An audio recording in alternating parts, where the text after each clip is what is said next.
देश के प्रधान सेवक के रूप में मैं रूबरू में आपके आंसू पहुंचने के लिए पहुंचा था। आपने बुलेट को पराजित करके बैलेट की ताकत का परिचय करवा दिया।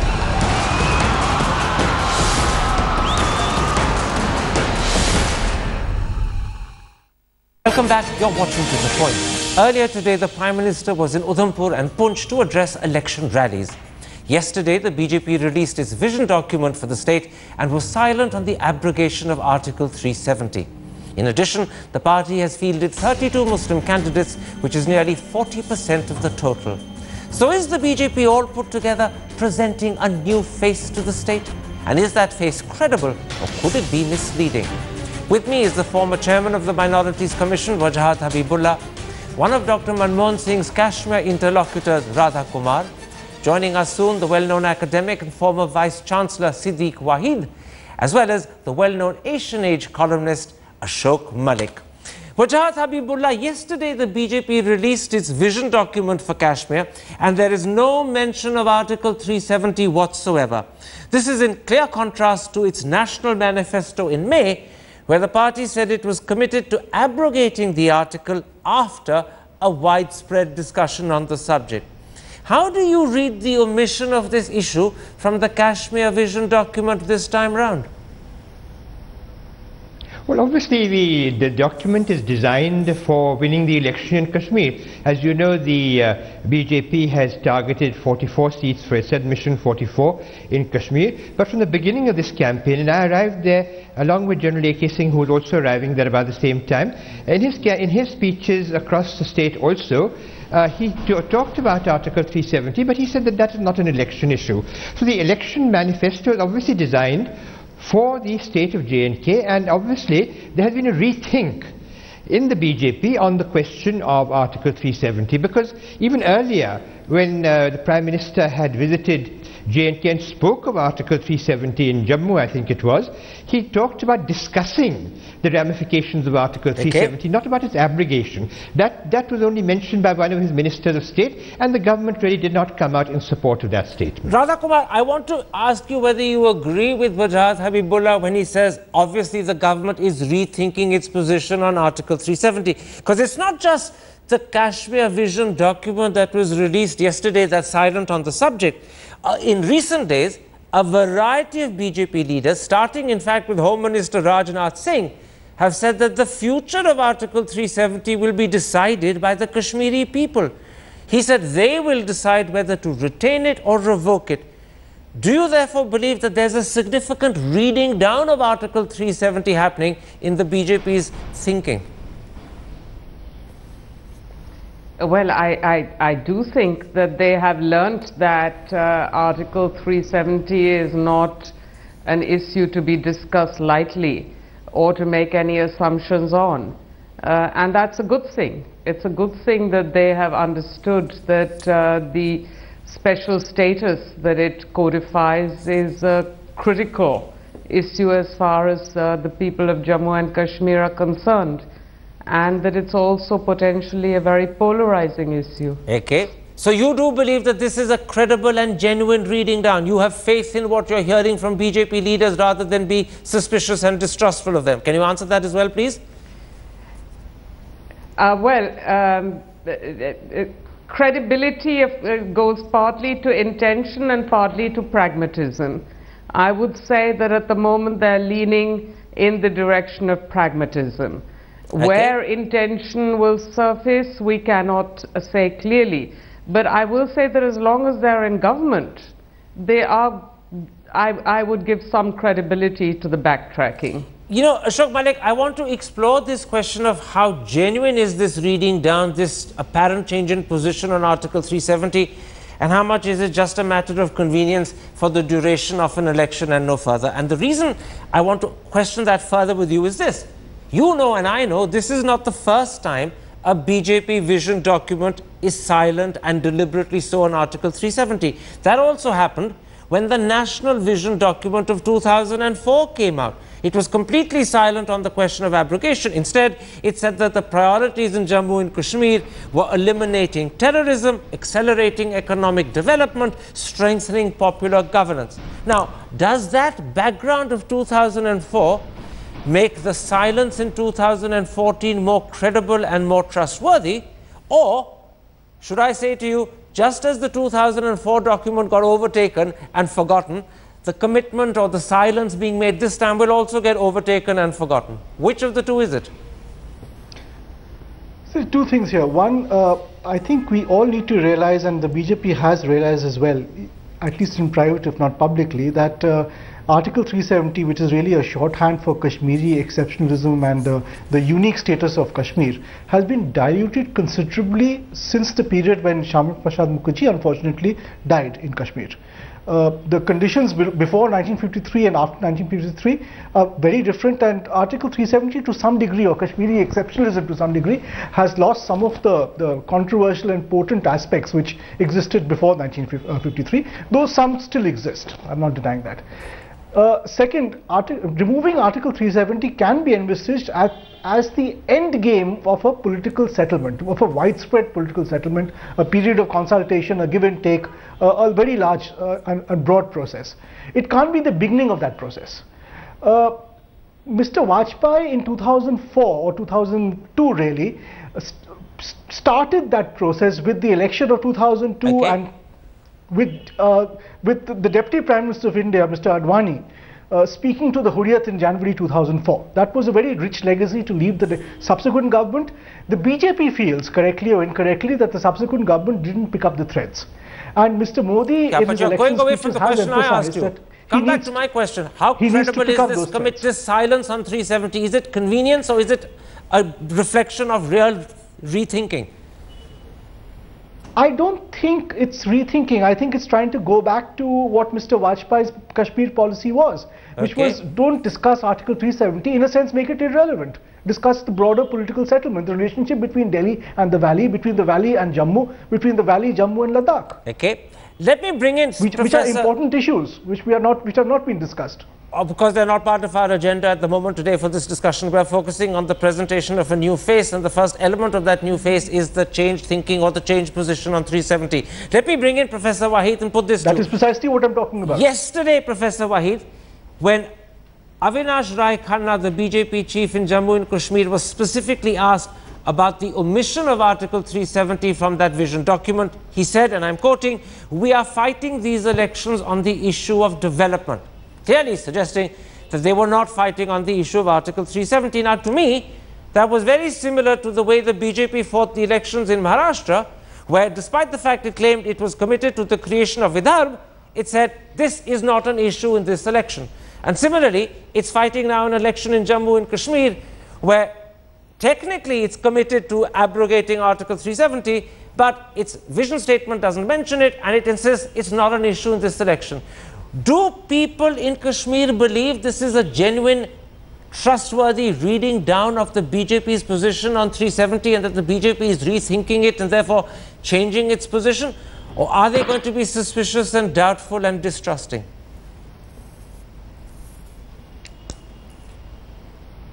Professor Waheed? Oh dear, we raised the question, but we don't have Professor Waheed with us to give the answer. And that would have been critical because he is the only Kashmiri voice from the valley with us. Hopefully, we'll get him back later, but we don't have him at the moment. All right, let's move on. You know, Wajahat Habibullah, it's not just in terms of Article 370 that the BJP is presenting a new face. The party has also fielded 32 Muslim candidates, which is nearly 40% of its total that they fielded. Now, is that simply a reflection of the fact that if you want to contest seats in the valley, you have to field Muslim candidates? Or is this also an attempt to present a new face? And before you answer, I should point out, they fielded Muslim candidates in 2008 and 2002, but nowhere near as many as they are this time around. This time, they're even fielding Muslim candidates in Rajouri and Poonch, where previously they had Hindu ones. They've got 6 Muslim candidates in Jammu, where previously they had none. So, is this just political necessity or another attempt to change face and change the way they're perceived? Well, first of all, let me correct a little mistake. Siddiq is not Kashmiri, he is from Ladakh. But nevertheless, so far as your question is concerned, I would prefer to read into it the fact that the democratic compulsions mean that you must have representatives of the people who are the community residing in a particular place. So these are pressures and compulsions of a democratic system. As I started off by saying, in this election, the BJP is really making a bid to form the government in J&K. Can I stop you? Can I stop you? I'm going to stop you. Without Habibullah, we all know that the political compulsions of fighting election means you need to field candidates that, in a sense, synchronize with and the voters can see themselves reflected in. That we all know. But the BJP hasn't done it in that same way or to that extent in 2002 and 2008. Now they are. And as I pointed out, they're doing it in constituencies where previously they fielded Hindu candidates. So I come back to my question, which I want you to answer. Is this a credible attempt to present a new face, or is it just political compulsion? Which of the two is it? That's what I did answer, in the sense that this time the BJP is actually making a bid to form the government there. In the earlier two elections that you mentioned, that was not the bid, because they had not put up candidates in many of the seats inside the valley at all, or in Poonch and Rajouri. So the question is now, they're really making that bid. To make that bid, they have to convince the people that they are speaking for the people who reside in the state. And therefore it is a political compulsion. But that's the beauty of democracy. All right. The beauty of democracy is that political compulsions will compel you to reach out to all sections of the people if you hope to administer a country in a democratic society like ours. I'm going to stop you there, because the beauty of democracy may compel you to do things, but the question is, are you doing it sincerely, or are you simply doing it because you're required to do it to win, but you're not actually indicating through that a change of heart? Professor Waheed is back with us. I want to speak to you, Professor Waheed, and try and get through you some sense of how people in Srinagar view, first of all, the BJP's silence on abrogating Article 370. Their vision document, which came out yesterday, is completely silent on the subject. When their party chief, Avinash Khanna, was asked, he said these elections are being fought on development, not on abrogating Article 370. See that as a sincere, heartfelt reading down of their position on 370, a sincere rethinking, or is it just an act of convenience to win an election? Which is it? I think it is completely an act of convenience to win an election. And the reason I say this, Karan, is because as late as a week ago, the President Amit Shah of the BJP was quoted as saying, and I quote, "These elections are crucial as far as the complete integration of the state of Jammu and Kashmir with the rest of the country is concerned. Only a BJP government can make it happen," close quote. So in other words, that is the essence of abrogating Article 370. So I think that there are two aspects to it. One aspect of it is an insincerity. On the other aspect of it is that they are counting on this, the population in Kashmir having a very short memory on Article 370. And there I would stress that it is not just Article 370 is for Kashmir, but I think Ladakh and also a large part of Jammu would go in unison, because Article 370 is something that these two other units have also benefited from. So I think that the BJP is counting on the population of Jammu and Kashmir to have a very short memory, and we don't. Professor Waheed, are you still with me, or have I lost you? No, I'm still here. Let me ask you a follow-up question to your answer. If the BJP is trying to use its changed position on Article 370, and secondly, if the BJP is trying to field a much larger number of Muslim candidates than it's ever fielded before as a way of presenting a new face to the Kashmiri people, do you see that new face as misleading and deceptive? Because that would be the follow-on from what you've just said. I think it is misleading, and I think that to be fielding Muslim candidates from a state like Jammu and Kashmir is making, a virtue out of necessity. I mean, this is a majority Muslim state, whether you like it or not. And so therefore, I mean, to have Muslim candidates doesn't surprise anybody. It's a question of the quality of the Muslim candidates. that there are there. I don't know them. I mean, I must confess that I don't know. I've seen some quotes and I've seen some people talking in this sense. So in that sense, I think that this is, this is realpolitik that is being practiced. The people of Jammu and Kashmir are going to recognize it as such. Let me bring you in, Radha Kumar, on that point. I want to make you aware that in many of the constituencies of the valley where voting happened, there were some 4 or 5 altogether, the turnout was sizably greater than it's been in previous similar elections. And one of the theories is that, in fact, Kashmiris were coming out in large numbers because they were worried about the possibility of the BJP winning and they wanted to ensure it didn't. Do you, therefore, after listening to what Professor Waheed has just said, feel that the BJP's attempt to present a new face is A, not succeeding, and B, it's actually bringing people out in large numbers to ensure the BJP doesn't win? It might actually therefore become counterproductive. I have 2 different answers to give on the 2 parts of your question. First of all, the question of so many Muslim candidates. I think what's interesting for me would be to ask, why did these people stand on a BJP ticket? What do they expect to see from the BJP? Do they believe the BJP has changed its position or not? And you'll recall very well that one of the women candidates had said and created a huge hullabaloo. She had said that she herself would have to protest and oppose any attempt to abrogate or roll back Article 370. Hina Bhatt, she said she would herself take up a gun. Degree of correct. Well, yes. So if that is the strong sentiment, they obviously must believe that they can influence the BJP's position on Kashmir. Whether it's true or false, that belief I don't know. But I think what they're looking for is an interesting question. Now, the second, there's no doubt at all in my mind that the big idea of Mission 44 did stimulate a great deal of voter interest. And in that context, this stuff about the BJP winning on the basis of absentee votes, or negative non-voting was something that I think spread like wildfire and did concern people very much, and there's no doubt that there is a connection between those 2 elements. Let me bring in Ashok Malik and put a very similar question to you, Ashok Malik.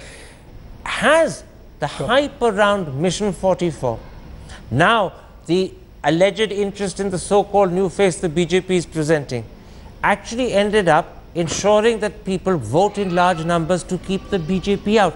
In other words, could this, by some peculiar paradox, actually be counterproductive for the BJP? You know, whether the BJP does well or doesn't do well, if 71% of people in Jammu and Kashmir vote in an election, I think it's a matter to be welcomed. If they vote against the BJP to keep the BJP out, even then it's actually, in a sense, a vindication of Indian democracy.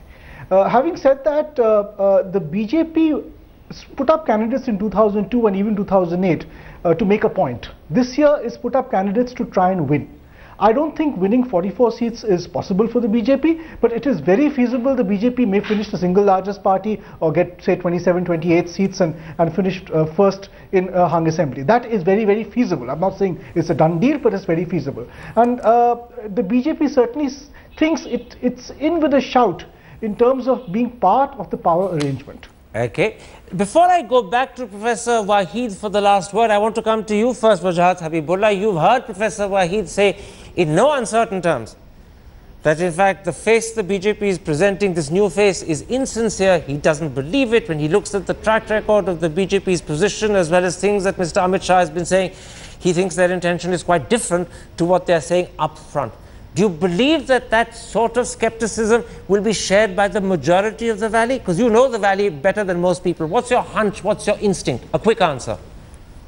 Well, you see, I wouldn't again, I would say, let us not jump to conclusions. That result we will see when the election results come out. But Certainly, the view expressed by Siddiq Wahid is a view that is widely held. I heard this when I was in Kashmir. Many people expressed this view. There was also another view by those people who said, no, the BJP could win as many as 5 seats in the valley. I really would not like to get into that field because it's a matter of conjecture. Absolutely. So let's not waste time. Let's not waste time when you're not answering my question. I accept your right not to answer it. You don't want to get into conjecture. Let me bring in Professor Wahid, who perhaps may be more willing to conjecture.